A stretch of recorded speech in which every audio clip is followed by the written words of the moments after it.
Hello and welcome to ज़रा हट के। मुबश्शिर ज़ैदी, ज़रार खुड़ो और वसअतुल्लाह खान का सलाम कबूल कीजिए। अफ़गानिस्तान में अपना कब्ज़ा मुकम्मल करने के 48 घंटे बाद आज तालिबान ने वहाँ एक पहली अपनी प्रेस कॉन्फ्रेंस की। जो तालिबान के तर्जुमान हैं ज़बीहुल्लाह मुजाहिद, उन्होंने इस प्रेस कॉन्फ्रेंस को लीड किया।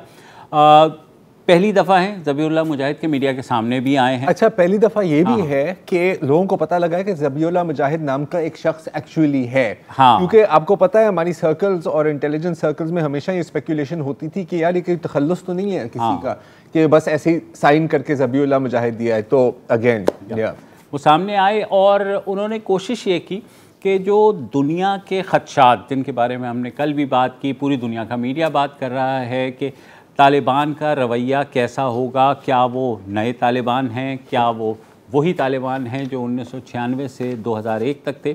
तो उन्होंने बहुत हद तक जो है कंसर्न्स जो दुनिया के हैं उसको एड्रेस करने की कोशिश की। मसलन सबसे पहले उन्होंने इस बात को दोहराया कि तालिबान के जो अमीर हैं मुल्ला हैबतुल्लाह, उन्होंने आम माफ़ी का ऐलान कर दिया है हर एक के लिए। ज़ाहिर है उस पर फॉलोअप क्वेश्चंस हुए कि क्या इनमें वो भी शामिल हैं जिन्होंने अमेरिका के साथ मुतरज्जिम के तौर पर या अमेरिकी कंपनियों के साथ काम किया। तो उन्होंने कहा जी उनके लिए भी ये आम माफ़ी है। ना सिर्फ अमेरिकन कंपनीज, मतलब क्लियरली, बिकॉज ये एक बहुत बड़ा एक खर्चा था उन अफगानियों के साथ जिन्होंने अमेरिकन फौज और नेटो फौज के साथ काम किया है, तर्जुमान जैसे आपने जिक्र किया। और वही मेरा ख्याल ज़्यादातर वो लोग थे जो फिर एयरपोर्ट पे भी पहुंचे थे और निकलने के लिए। तो ये काफ़ी इंपॉर्टेंट अश्योरेंस है। उसके साथ ये भी कहा कि जी वो हमारे असासे हैं और हम अब चाहेंगे कि वो अपने टैलेंट्स और अपने स्किल्स अपने मुल्क के लिए इस्तेमाल करें। ठीक। और मुझे अच्छा ये लगा कि जो अफगान जर्नलिस्ट थे वो बहुत उन्होंने अच्छे सवाल और जो कंसर्न्स थे और उन्हें सीधे मुंह पे रखे उनके। और एक खास तौर पे जो एक खातून जर्नलिस्ट हैं या खातून जर्नलिस्ट जो थी, अब वापस हम स्पीच पर भी आते हैं, लेकिन ना सिर्फ सवाल किया बल्कि जब एक थोड़ा सा वो एक वेग किस्म का आंसर नहीं मिलता कि नहीं जी बिल्कुल, तो फिर उसके बाद फॉलो अप भी कहा कि नहीं स्पेसिफिकली बताओ।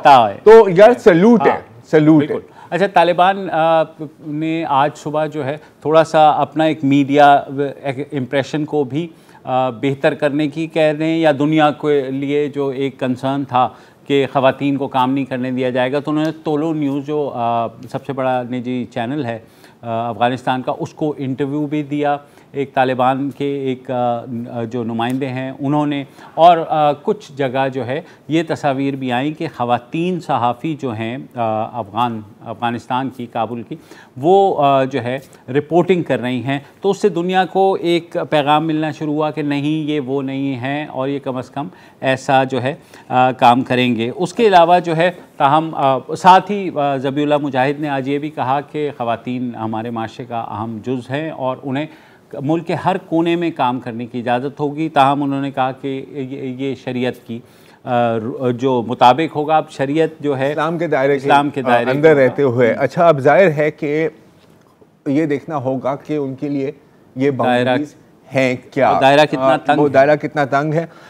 ये भी बात हुई है कि कम अज़ कम एजुकेशन, हेल्थ का तो डायरेक्ट जिक्र किया है और मुख्तलिफ एरियाज़ का। लेकिन अगेन ये हम देखना होगा कि इम्प्लीमेंटेशन इसकी क्या बनती है। बिल्कुल। और दो तीन चीज़ें मीडिया के हवाले से भी उन्होंने कहा कि मीडिया पर कोई पाबंदी नहीं है। आपको याद होगा लास्ट टाइम था तो तालिबान मीडिया पर नहीं आते थे, कम से कम कैमरे पर नहीं आते थे, मगर हमने ये देखा कि अब वो जो है आ रहे हैं। और उन्होंने कहा कि मीडिया को पूरी आज़ादी होगी, लेकिन जैसा कहा जाता है कि अगर आप जो है मुल्क के ख़िलाफ़ काम नहीं करेंगे और जो पैरामीटर्स हम तय करेंगे उस बारे में। अच्छा, यहाँ पर भी वही बात हुई कि हम ज़ाहिर फैसला करेंगे कि कौमी सलामती और यकजहती के ख़िलाफ़ कौन सी बातें हैं। लेकिन एनीवे, आई मीन ज़ाहिर है ये तो सवाल फवाद चौधरी भी कहते हैं। ये वही मैं बात कर रहा हूँ ना कि चौधरी भी कहते हैं ना। अच्छा, नहीं, लेकिन एक चीज़ और दूसरे ये कि एक इम्पॉर्टेंट बात जो है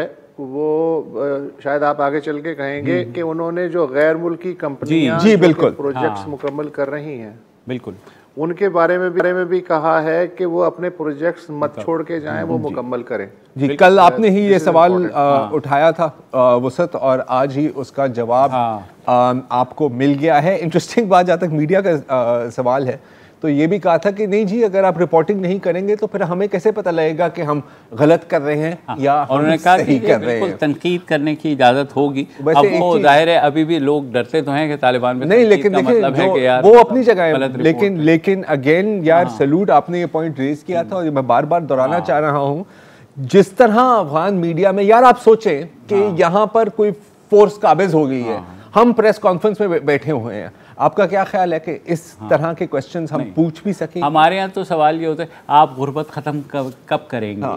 ये आपका क्या प्लान है हमारे मुल्क के लिए? कैसे आप मुश्किलों से निकालेंगे? बिल्कुल वेग से क्वेश्चंस रखते हैं, जो कि बेशतर सहाफ़ी ज़ाहिर है जो सवाल करते हैं वो कमो बेश ऐसे ही सवाल करते हैं। क्रिटिकल जो सवाल करना होता है उन बेचारों का मौका ही नहीं आता। बहादुरी है, हाथ हिलाते हैं कि फवाद चौधरी का आपने जिक्र किया उससे, तो मैं सिर्फ इतना कहना चाह रहा था कि हमारे से 1000 गुना बेहतर प्रेस कॉन्फ्रेंस यहाँ मैनेज हुई है, और मेरा ख्याल है कि 1000 गुना बेहतर पब्लिक रिलेशंस कैंपेन भी एक चल रही है। अच्छा, आपने बात की वो सब इंटरनेशनल ऑर्गेनाइजेशंस जिससे आपका इशारा ज़ाहिर है, I think NGO, save the children, UNHCR इस तरफ है।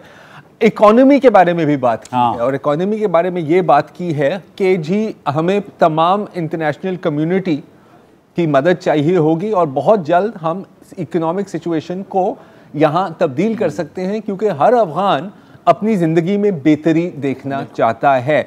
अब इसका मतलब है कि अगर हर एक चीज़ के साथ एक अगर ये जुड़ती है कि अगर ये चीज़ इम्प्लीमेंट होती है तो Afghanistan will be open for business, mineral resources की भी बात की, and so on and so fourth. अच्छा, तो ओवर द लास्ट आप कह लें 20, 30, 40 साल में भी अफ़गानिस्तान के बारे में जो रिपोर्ट छपती हैं वो ज़्यादातर यही होती हैं कि यहाँ से मनशियात स्मगलिंग होती है और पूरी दुनिया को होती है, और ये अरबों डॉलर्स का बिज़नेस है जो कि चलता है। तो उस बारे में भी उन्होंने कंसर्न जो था उस बारे में उन्होंने कहा कि जी जब हम पहले आए थे तब मनशियात से पाक था अफ़गानिस्तान, और अब भी उन्होंने कहा कि अफ़गानिस्तान मनशियात से पाक मुल्क होगा और तालिबान इसकी नेमुल बदल फसलें उगाएंगे। देखो, अगर इंटरनेशनल बिजनेसेस आके मिनरल डेवलपमेंट और इस तरह की रिसोर्स एक्सप्लॉयटेशन करें तो तालिबान को कोई अफीम के साथ कोई इश्क तो नहीं था ना, वो तो एज अ फंड रेजिंग बिल्कुल करते थे। अफगान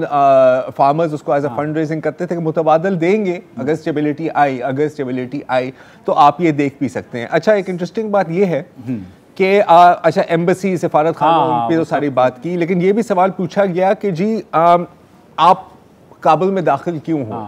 तो कहा कि जी हम दाखिल होना नहीं चाहते थे, लेकिन क्योंकि सारी सिक्योरिटी और सारी पुलिस विद्रोह हो गई तो हमें दाखिल होना पड़ा। अच्छा, सबसे इम्पोर्टेंट पाकिस्तान के लिए स्पेशली, पाकिस्तान के लिए क्या पूरे खित्ते के लिए, पूरी दुनिया के लिए। तो एक सवाल पूछा सहाफ़ी ने कि ये जो अलकायदा है या दाइश है, ये इनके फाइटर्स हैं, उनसे आप किस तरह डील करेंगे?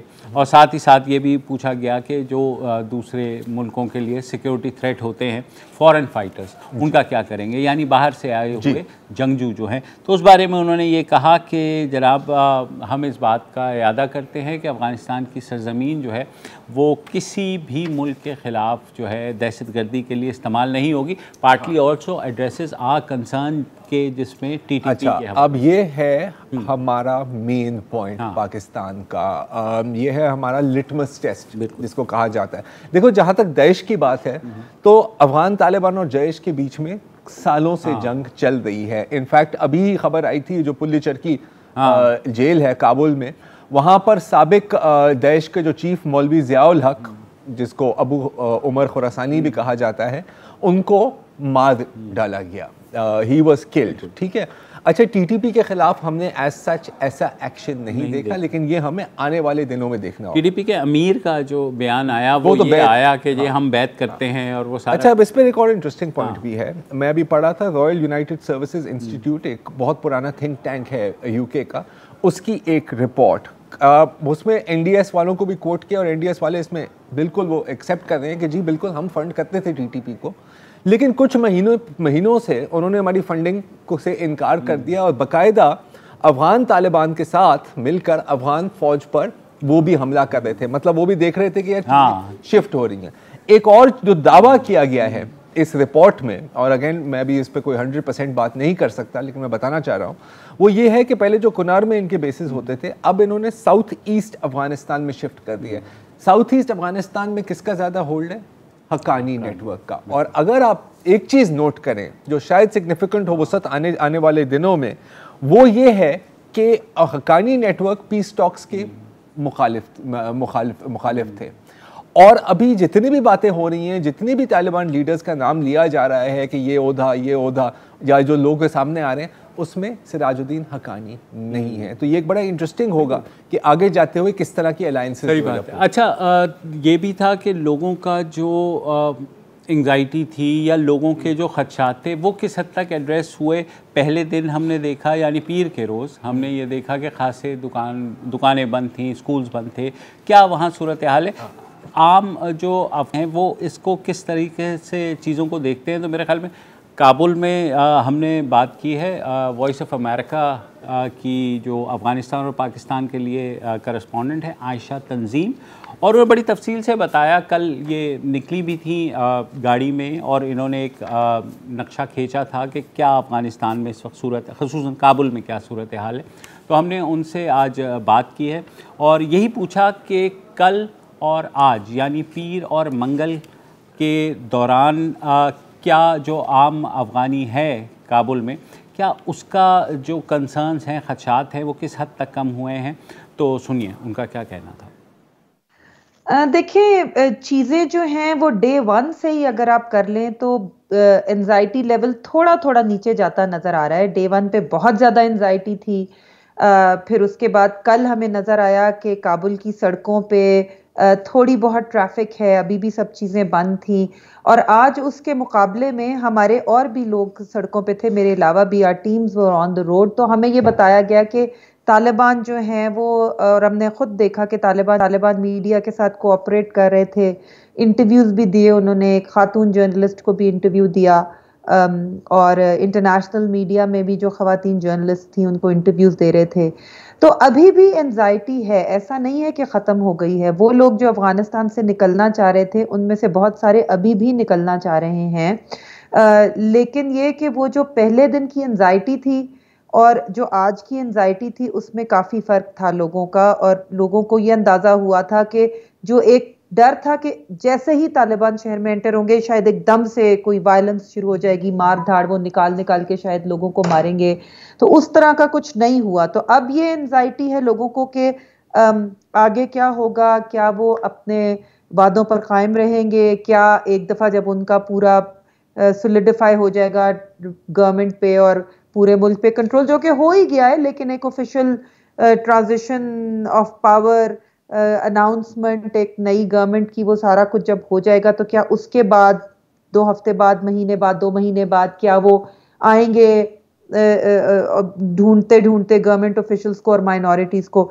अभी तक तो तालिबान ने अनाउंस किया है कि किसी के खिलाफ तशद्दुद नहीं होगा और उससे फ़र्क पड़ा है, लेकिन अभी भी काफ़ी एंजाइटी और अनसर्टेनिटी है, एक गैर यकीनी सूरत हाल है उन लोगों के दिलों में, ख़ास तौर पर जो कि प्रोग्रेसिव पढ़ा लिखा तबका था और तालिबान की पॉलिसीज़ पे बहुत ज़्यादा तनकीद करता था, जो वुमेन्स राइट्स एक्टिविस्ट्स हैं वो, और फिर ख़ास तौर पर जो लोग काबुल के बाहर हैं उनके अंदर ज़्यादा तशवीश है। उसकी वजह यह है कि काबुल में तो फिर भी आप कह सकते हैं कि अगर हुकूमत जब भी तालिबान की बनती है तो सीट ऑफ गवर्नमेंट होगी, तो सेंट्रल लीडरशिप का होल्ड और उनका ज़्यादा होगा और सुना जाएगा। लेकिन क्या जो दूसरे सूबे हैं जो थोड़ा काबुल से दूर हैं, वहाँ भी काबुल की जो इंतज़ामिया होगी तालिबान की, उनका होल्ड होगा।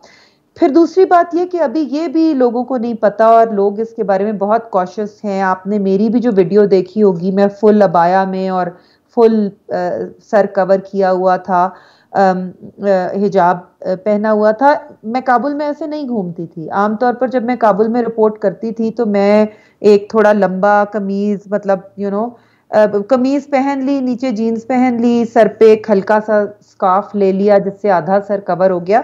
इस तरह मैं काबुल में घूमती थी और काबुल में बहुत सारी लड़कियां इस तरह, खासतौर पे हजारा लड़कियां तो इसी तरह घूमती थी। किसी ने भी पूरा सर कवर नहीं किया होता था।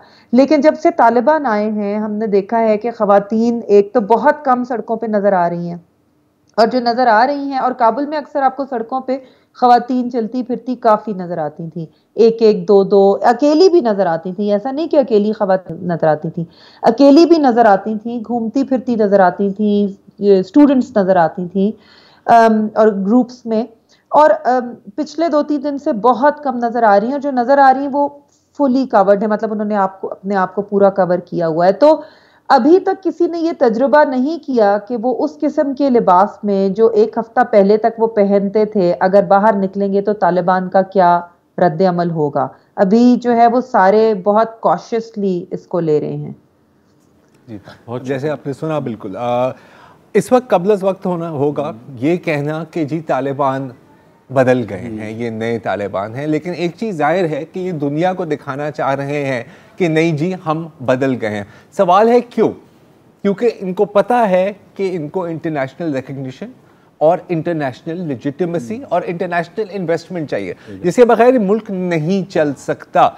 2 सवाल है जो, एक तो आयशा ने भी एक पॉइंट आउट किया कि ये अभी है काबुल की बात, और इनको पता है कि पूरी दुनिया जहान के कैमरे इन पर हैं। 6 महीने बाद क्या होगा? इनफैक्ट इस वक्त काबुल से जो दूर दराज सूबे हैं, जो छोटे गांव हैं और जो छोटे शहर हैं, उनमें क्या हो रहा है ये हमें नहीं पता। लेकिन साथ ही देखिए एक और ये भी आई थी जो न्यूज़ के, वो जो वहाँ के शिया हज़ारा हैं उनके पास भी गए हैं, वहाँ मुहर्रम है, ज़ाहिर है 9वीं 10वीं आ रही है, तो उन्होंने उनको कहा है कि बिल्कुल आप जो है जैसे आप मुहर्रम मनाते हैं आप मनाइए। तो एक सी चेंज हम देख रहे हैं, लेकिन ये कितनी देर पा हो सकती है? एटलीस्ट हम ये देख रहे हैं कि वो दिखाना चाह रहे हैं कि एक सी चेंज है, जो अभी के लिए मेरा ख्याल है कि इतना ही काफ़ी है। एक वक्फा लें।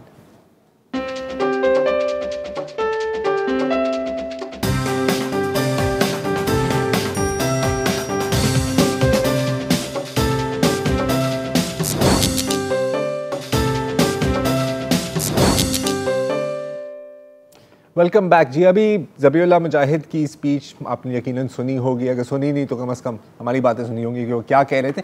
लेकिन अमेरिकन सदर जो बाइडेन ने भी कल एक स्पीच दी, और जाहिर है अफगानिस्तान के ही बारे में एक उसकी झलकी सुन लें। The truth is, this did unfold more quickly than we had anticipated. So what's happened? Afghanistan political leaders gave up and fled the country. The Afghan military collapsed, sometime without trying to fight. If anything, the developments of the past week reinforced that ending U.S. military involvement in Afghanistan now was the right decision. American troops cannot and should not be fighting in a war and dying in a war that Afghan forces are not willing to fight for themselves. We spent over $1 trillion. We trained and equipped an Afghan military force with some 300,000 strong, incredibly well equipped, a force larger in size than the militaries of many of our NATO allies. We gave them every tool they could need. We paid their salaries, provided for the maintenance of their Air Force, something the Taliban doesn't have. Taliban does not have an Air Force. We provided close air support. We gave them every chance to determine their own future. We could not provide them was the will to fight for that future. मुख्तसर सी speech थी जिसका मुख्तसर सा खुलासा ये है कि हमने बड़े पैसे खर्चे हैं, हमने आपकी तनख्वाहें भी दी हैं, हमारी कोई गलती नहीं है, सारी गलती अफ़गान हुकूमत और अफ़गान रियासत की है। ज़ाहिर है इसमें जब वो $1 ट्रिलियन की बात करते हैं तो वो ये तो जिक्र नहीं कर सकते कि तकरीबन 60 से 70% जितने पैसे आपने दिए वो दोबारा US कॉन्ट्रैक्टर्स की ही जेब में गए, और ये वही यूएस कॉन्ट्रैक्टर्स हैं जो हर साल अमेरिकन कांग्रेसमैन और सेनेटर्स को लंबी लंबी कैंपेन कॉन्ट्रीब्यूशंस देती हैं। तो घूम फिर कर ये आपके वास ही आए हैं, और शायद कुछ आपकी अपनी जेब में भी गए होंगे बाइडेन साहब, क्योंकि आपने भी तो अभी इलेक्शन जीती, और इलेक्शन लड़ना कोई मतलब काफ़ी महंगा काम होता है। जहाँ तक ये बात कि हम शॉक्ड हैं ये कैसे इतनी जल्दी हो गया है, सर जी आपके जो अपने जॉन सॉपको हैं जो US special inspector general for Afghan reconstruction है, उनका अभी कल कहना था कि जी पिछले 10 सालों में 50 प्रेजेंटेशंस तो सिर्फ मैंने दिए हैं कि सर ये नहीं चल सकता, और पता नहीं अनगिनत रिपोर्ट्स दी, और अब जाहिर है कि ऑफ रिकॉर्ड हर इंटेलिजेंस वाला कह रहा है कि सर हम तो कब से बोल रहे थे, ऐसा ही होना था, ऐसे ही होना था। लेकिन वो सब कुछ छोड़ दें, क्योंकि ये है अमेरिकन फॉरेन पॉलिसी, और अमेरिकन फॉरेन पॉलिसी का नाम है कि मैं आपके घर को जला दूंगा सिर्फ अपना सिगरेट जलाने के लिए, और फिर कहूँगा कि यार आप आज़ाद हो गए, आपने शुक्रिया भी नहीं अदा किया। जहाँ तक अफगान गवर्नमेंट और पॉलिटिक्स की बात है, तो ये भी जिक्र नहीं किया, क्यों करेगा, कि अशरफ गनी 2 बार जो इलेक्ट हुए हैं वो तकरीबन 15-16% टर्नआउट से, और सब कह रहे थे कि ये फ्रॉड्यूलेंट इलेक्शंस ने कुछ नहीं कहा। जहां तक पॉलिटिकल सेटलमेंट की बात है, 2018 और 19 में जब ये मुज़ाकरात शुरू हुए, तालिबान ने ओपनली ऑन रिकॉर्ड कहा था कि हमें सिर्फ 30% सीटें चाहिए। एक साल बाद वो कह रहे थे कि यार अब हम थोड़ा सी बेहतर पोजीशन है, 50% सीटें दे दो। गनी ने नहीं माना, ना ही यूएस ने उन पर कोई दबाव डाला कि आप मान लें, और अब 100% कंट्रोल तालिबान का है। बट गुड स्पीच बाइडेन साहब। अच्छा, लेकिन जाहिर है कि हम बाइडेन पर क्यों बात कर रहे हैं यार, जॉर्ज बुश ने ये जंग शुरू की, ओबामा ने 2 दौर तक ये जंग चलाई, हमारा बदनामे ज़माना ट्रम्प भाई था, वो कह रहा था कि यार बंद करो। और अमेरिकन नॉलेज अबाउट अफगानिस्तान की ये मैं एक छोटी सी आपको मिसाल देता हूँ। डेविड एक्सेलरॉड साहब जो अमेरिकन पॉलिटिकल कंसल्टेंट हैं, बराक ओबामा के कैंपेन एडवाइज़र थे, और फिर सीनियर वाइट हाउस में एडवाइज़र उनके बने। उनके हाल में एक ट्वीट आई थी, ज़रा ट्वीट देखें। हामिद कारज़ाई साबिक सदर अफगानिस्तान का, उन्होंने एक मैसेज रिकॉर्ड किया अपनी बेटियों के साथ, या आई थिंक ग्रैंड डॉटर्स हैं, ठीक है।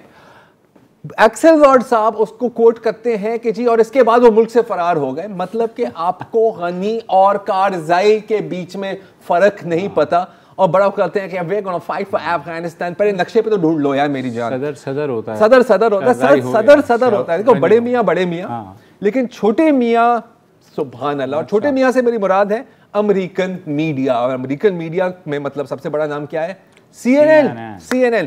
तो CNN ने बिल्कुल सही काम किया, वो निकले सड़कों पर। ये कल परसों की बात है, और उनकी एक फीमेल रिपोर्टर बाहर गई पूरा अबाया पहनकर, और लोगों से भी बात कर रही हैं और तालिबान से भी बात कर रही हैं। लेकिन एक उसका क्लिप थोड़ा सा आप सुन लीजिए, और फिर उस पर बात करते हैं।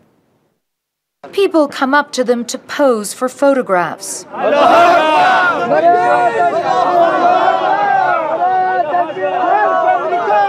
They're just chanting death to America, but they seem friendly at the same time. It's utterly bizarre.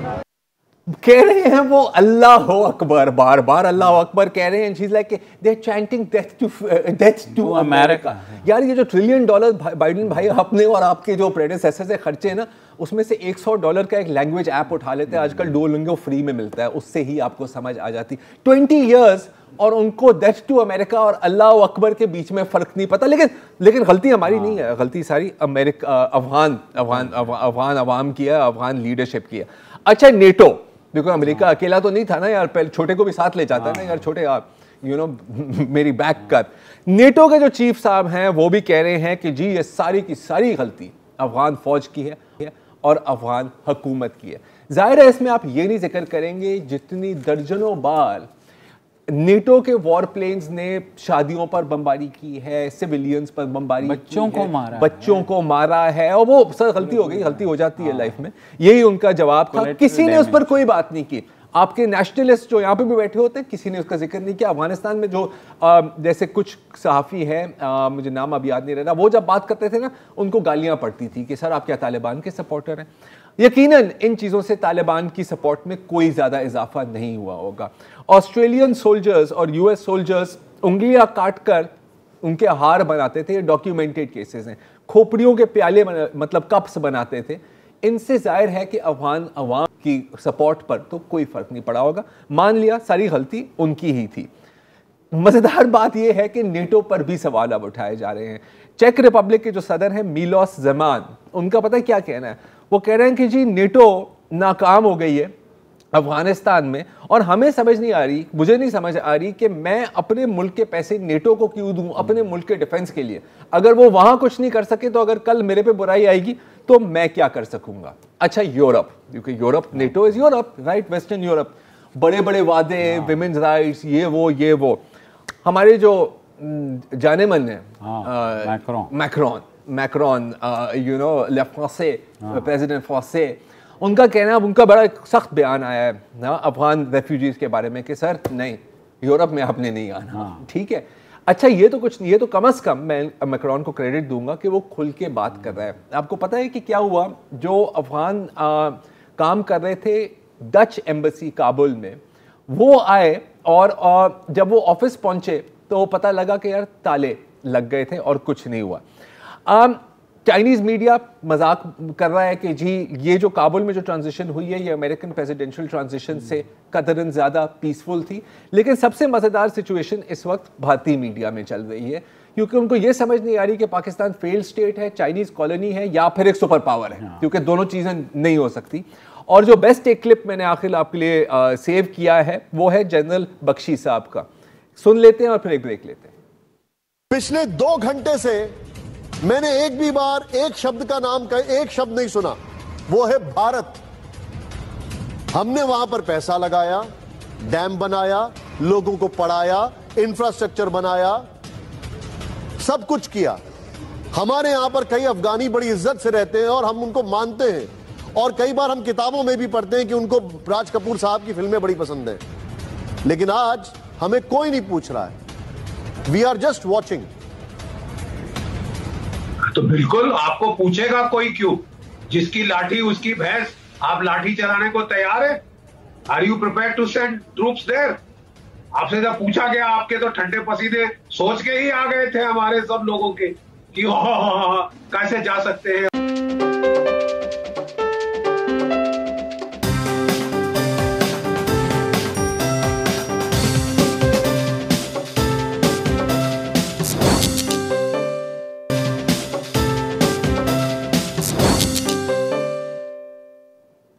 Welcome back. और तालिबान की जो टेक ओवर हुआ है और जो उनका कंडक्ट है वो उसके बारे में जो पाकिस्तानी सियासतदान हैं या पाकिस्तानी जो अमूर ख़ारजा के माहिर हैं वो क्या सोचते हैं, तो आज हमने मुशाहिद हुसैन सैयद जो कि पाकिस्तान के ऐवान बाला सेनेट की अमूर ख़ारजा की जो कमेटी है उसके सरबराह भी रहे हैं, और बहुत ज़्यादा जो है अफ़गानिस्तान, चीन और जो अमूर ख़ारजा के दीगर मामलात हैं उस पर जो है इनकी राय बहुत एक अहमियत रखती है। तो मुशाहिद साहब, welcome to the show.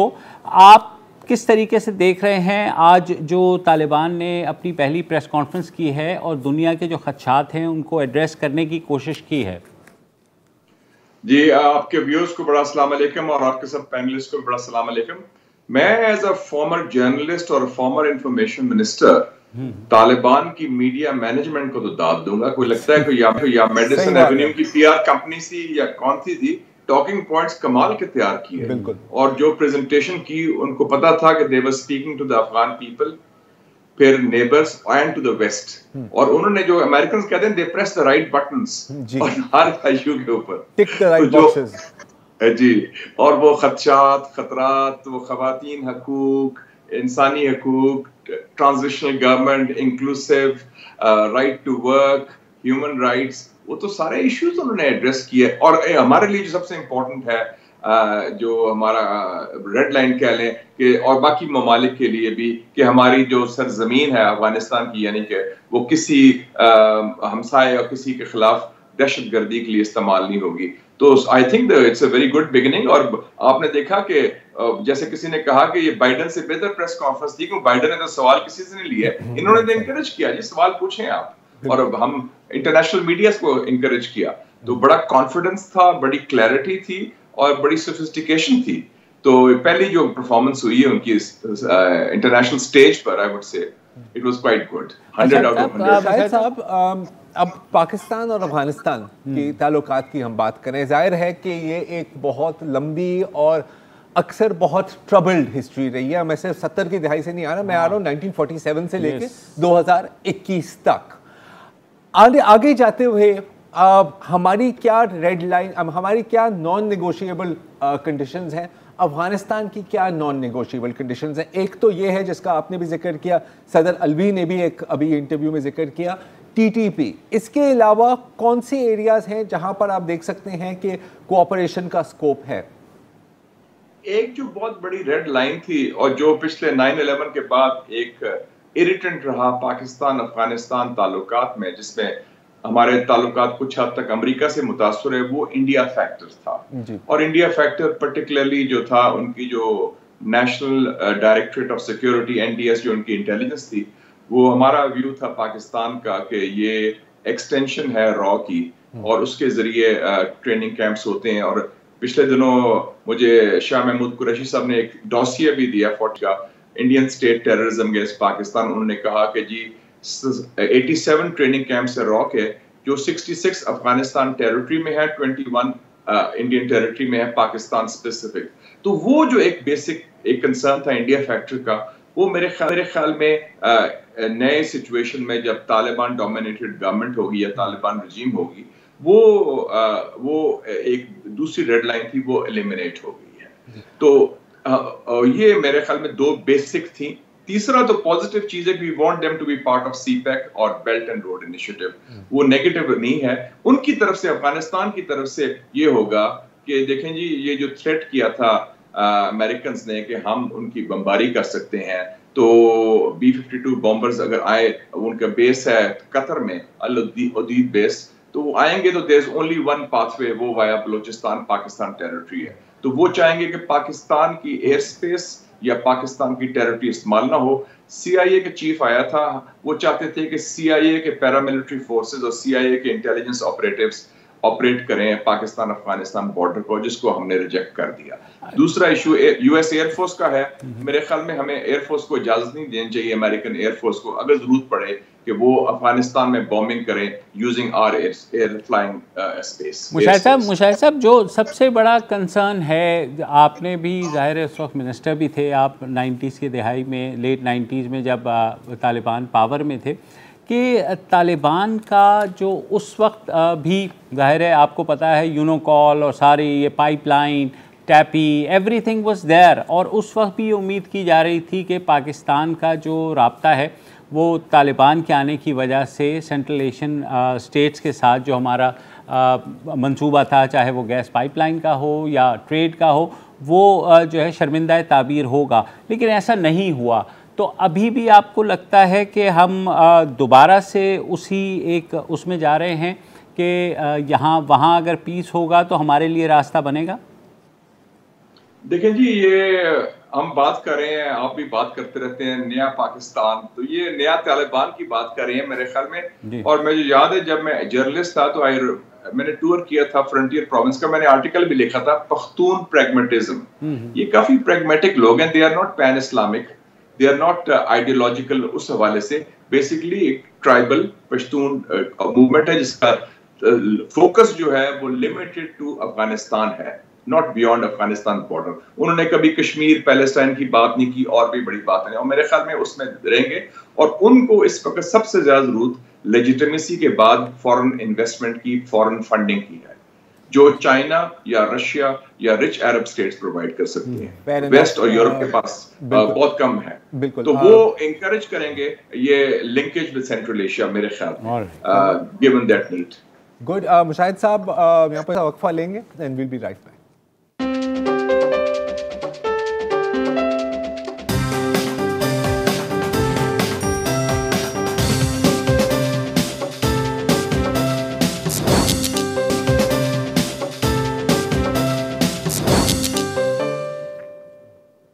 Welcome back. Mushahid साहब, एक आखिरी सवाल, Bharat, where does this leave India now? क्योंकि बज़ाहिर इंडिया की एक नट क्रैकर स्ट्रेटजी थी कि ईस्टर्न बॉर्डर से वो प्रेशर लगाएंगे and in alliance with Afghan government, NDS जो हमारा परसेप्शन थी, वहाँ से प्रेशर लगाएंगे। अब विद तालिबान टेक ओवर लग ऐसे रहा है कि तमाम वो जो इन्वेस्टमेंट की थी वो ज़ीरो हो गई है।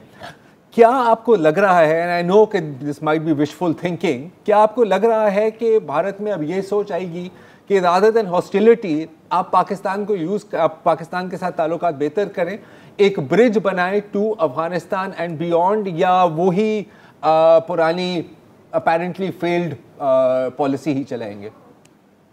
देखिए जी, भारत को धचका जरूर लगा है, उनका एक बेस समझ ले एनडीएस के हवाले से वो एलिमिनेट हो गया है, लेकिन भारत की एक बड़ी लॉन्ग स्टैंडिंग इन्वेस्टमेंट है अफगानिस्तान में और वो $3 बिलियन प्लस है। उसके अलावा एक इंडिया और अफगानिस्तान के पीपल टू पीपल दूसरे लिंकेजेस भी हैं, तो इंडिया को आप अफगानिस्तान से एक्सक्लूड नहीं कर सकते और हमारा भी ख्वाहिश नहीं होगी कि हम उनको एक्सक्लूड करें। सिर्फ ये था कि वो पाकिस्तान इंडिया जो प्रॉक्सी वॉर थी अफगानिस्तान टेरिटरी पर, वो अब खत्म हो जानी चाहिए।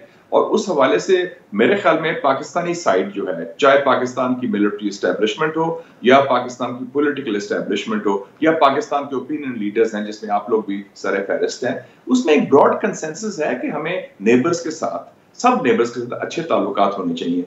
मोदी जो है वो बड़ा लाइक हिज अदर फ्रेंड्स हैं ट्रम्प वगैरह, he is used to a U turn also, उनकी मुश्किलात बढ़ रहे हैं और आगे इलेक्शन भी आ रहा है 2 साल के बाद Hindustan. I wouldn't be surprise, जैसे पिछले दिनों उन्होंने इनिशिएटिव लिया, हमारी टॉक्स भी हुई इंटेलिजेंस सर्विसेज की, उन्होंने मैसेज भी दिया, तो शायद वो एक सॉफ्टर लाइन लें क्योंकि वो भी डिफेंसिव में है। बांग्लादेश, नेपाल, चाइना, पाकिस्तान के साथ ताल्लुकात खराब हैं, कोविड की वजह से इकोनॉमिक क्राइसिस है, he has lost elections in West Bengal, other areas. तो मोदी पहली दफा ऑन द डिफेंसिव है रीजनली और इंटरनली भी, और उसकी पोजीशन वो स्ट्रांग नहीं है जो जिस जब इलेक्शन जीता था वो, तो उसको भी जरूरत है फेंस मेंडिंग के लिए। तो मैं समझता हूँ कि शायद कोई पॉजिटिव इनिशिएटिव इंडिया की तरफ आ जाए क्योंकि इलाकाई सूरत तब्दील हो चुकी है, वो उनके हक में नहीं है और पाकिस्तान को ज्यादा स्ट्रेटेजिक स्पेस मिल गई है। Thank you very much Mushahid साहब, ऑलवेज अ प्लेजर। जी वो सर, एक सवाल जो पूरी दुनिया में इस वक्त पूछा जा रहा है वो ये है कि ऐसा क्या हुआ कि अफ़गान फ़ौज जो है सिर्फ 9 दिन में तहलील होके रह गई। इसकी मुख्तलिफ़ तरह की इंटरप्रटेशन ज़ाहिर है बेशुमार आ रही हैं और जो वॉर कॉलेजेस हैं उसमें बरसों तक इस पर गुफ्तगू होती रहेगी। बात यह है कि जब हम कंपैरिजन करते हैं कि अफ़गान आर्मी कैसे मेल्टडाउन हो गई, तो हमारे जहन में लाशऊरी तौर पे होता है इंडिया और पाकिस्तान की आर्मी, इनकी तो 150 साल पुरानी ट्रेडिशन है, प्रोफेशनल लोग हैं। जो ट्रेजेडी हुई है अफ़गान आर्मी के साथ वो ये है कि पिछले 40 साल में अफ़गानिस्तान ने स्क्रैच से 3 आर्मीज़ को बनते और तहलील होते देखा है। ट्रेडिशनल आर्मी थी ज़ाहिर शाह और दाऊद के दौर की जो ब्रिटिश और फ्रेंच मॉडल पे थी। उसके बाद जब कम्युनिस्ट आए तो सोवियत मॉडल पे एक बिल्कुल नई इंडोक्ट्रिनेटेड आर्मी तैयार हुई जो नजीबुल्लाह के जवाल के साथ तहलील हो गई। फिर मुजाहिदीन का ज़माना आया। अब बिल्कुल अमेरिकन मॉडल पे 2001 के बाद से उन्होंने नई आर्मी तैयार की। तो उस लिहाज से जो एक लॉन्ग टर्म ट्रेडिशन होती हैं शुजात की या हिस्ट्री की जिस पे सिपाही फ़ख्र करता है, बदकिस्मती से वो ये अफ़गान आर्मी के पास वो नहीं रही। ऐसा नहीं है कि ये आर्मी पिछले 1 हफ्ते में मेल्टडाउन हो गई है। अगर हम पिछले 2 साल का रिकॉर्ड उठा के देखें तो ये लोग फ्रंट लाइन पे रह के लड़े हैं और उसकी कुछ वजूहात थी। पिछले 20 बरस में 70,000 अफगान फौजी और पुलिस वाले जो हैं अपनी ड्यूटी देते हुए हलाक हुए हैं। उसके मुकाबले में जो मगरबी इत्तेहादी फौजी थे उनकी तादाद 3,500 है। तो इस रेशो से भी आप अंदाज़ा लगा सकते हैं कि वो अगर भाग सकते तो उस वक्त भी भाग सकते थे, लेकिन ऐसा नहीं था। तो फिर वजह क्या थी? वजह ये थी कि अमेरिकन जो हैं वो इंस्ट्रक्टर थे और उन्होंने लिटरली 18 साल तक इस अफगान आर्मी को ट्रेंड भी किया, पैसे भी लगाए, लेकिन उसे बी टीम के तौर पे इस्तेमाल किया और उसको जो एक प्रोफेशनल ऑटोनॉमी चाहिए विद इन द ऑर्बिट वो उसको बिल्कुल नहीं दी। 18,000 अमेरिकी फौजी कॉन्ट्रैक्टर्स जो थे वो मेंटेनेंस से लेकर ट्रेनिंग तक सब चीज़ के जिम्मेदार थे। और इस अप्रैल में अभी 2-3 महीने पहले वो 18,000 के 18,000 अचानक से, जिसकी कि अफगान आर्मी आदि नहीं थी, गायब हो गए, वापस अमेरिका बुला लिए गए। तो अच्छा, इंजीनियरिंग कोर रिप्लेस करती है इस तरह की चीज़ों को। अफगान आर्मी के पास इंजीनियरिंग कोर नाम का कोई जानवर इन 18 सालों में तैयार नहीं हुआ। तो ये हुआ। 83 अरब डॉलर का बहुत प्रोपेगेंडा किया जाता है बाइडन से लेके और दफ्तर खारजा तक कि ये खर्च हुए और आप पहले बता चुके हैं कि 70% ठेके अमेरिकन कंपनीज को, कॉन्ट्रैक्टर्स को जाते थे और वो आगे अपने जो अफगान थे जानने वाले, पहचानने वाले भाई भतीजावाद की बुनियाद पे वो आगे सबलेट कर देते थे और फिर थर्ड टाइम भी वो ठेके सबलेट हो जाते थे। तो इससे आप अंदाज़ा लगा लें कि 100 रुपये में से कितने एक्चुअली अफगान आर्मी पे लगते होंगे। अच्छा, अमेरिकन जो ऑपरेटर्स थे, CIA हो या मिलिट्री इंटेलिजेंस हो, एक एक सियासतदान के बारे में, एक एक जर्नैल के बारे में, एक एक बटालियन कमांडर के बारे में उन्हें मालूम था कि कौन कितने पानी में है, कितना ईमानदार है और कितना करप्ट है। 2010 से ये बात ऑडिटर जनरल्स बार बार कह रहे थे कि 1/3 जो रिक्रूट होते हैं वो ट्रेनिंग के दौरान या ट्रेनिंग के बाद अपने असले समेत फरार हो जाते हैं। तालिबान की जो रियल टाइम इन्फिल्ट्रेशन है वो अफगान आर्मी में वो पिछले 15 साल से मौजूद थी और एक्चुअली जो अफगान बेरोजगार नौजवान था वो आर्मी को एक जो होती है ना एम्प्लॉयमेंट एजेंसी, उसके तौर पे देखता था, आर्मी के तौर पे नहीं देखता था, इसलिए कि वो बेरोजगार था, उसे नौकरी चाहिए थी। तो जिसे नौकरी चाहिए हो और जिसके पास कोई मोटिवेशनल और सिर्फ ये हो कि जी वो बेरोजगार है, तो आप अंदाज़ा लगा सकते हैं कि उसमें प्रोफेशनलिज्म कितना भरा जा सकता है। फौजी के लिए आप सबको हमें मालूम है कि कंपनी, बटालियन, डिव कमांडर जो है वो मॉरल रोल मॉडल होता है, वो बाप का दर्जा रखता है। लेकिन जब एक आम फौजी ये देखता था कि चेक पोस्ट पे अफगान शहरियों से जो भत्ता वसूल किया जाता है या जो चीज़ें ऐंठी जाती हैं उनका हिस्सा ऊपर तक जाता था, तो उसके बाद उस रोल मॉडल की क्या अहमियत हो जाएगी। बिल्कुल। साजो सामान और असले की जाली इन्वेंट्रीज वो बनाई जाती थी, सबको पता था, और फिर ये आलात और असला ब्लैक मार्केट में बेचा जाता था और आपको पता है कि खरीदार कौन हो सकता है। काबुल का जो दाऊद मिलिट्री हॉस्पिटल था, सर्जन जनरल ने 83 मिलियन डॉलर की जो दवाएं थी वो ब्लैक मार्केट में भेज दी और उसका जो है कुछ नहीं हो सका। तो अब अच्छा, फौजी तरक्कियां प्रोफेशनलिज्म की बजाय कि जी ये फलाना मिलिशिया कमांडर का, फलाने ट्राइबल लीडर का सरदार है और वो हुकूमत का साथ दे रहा है, इस बुनियाद पे होती थी। तो उसके नतीजे में जो कागज़ पे 3.5 लाख फौज और पैरामिलिट्री दिखाई जाती है, एक्चुअली वो 3.5 लाख नहीं थी। बहुत सारी घोस्ट बटालियंस थी कि जिनकी तनख्वाहें पेपर पे साइन करके कमांडर्स और जो इन्फ्लुएंशियल मलेशिया कमांडर्स और ट्राइबल लीडर्स थे वो अपनी जेबों में डाल लेते थे।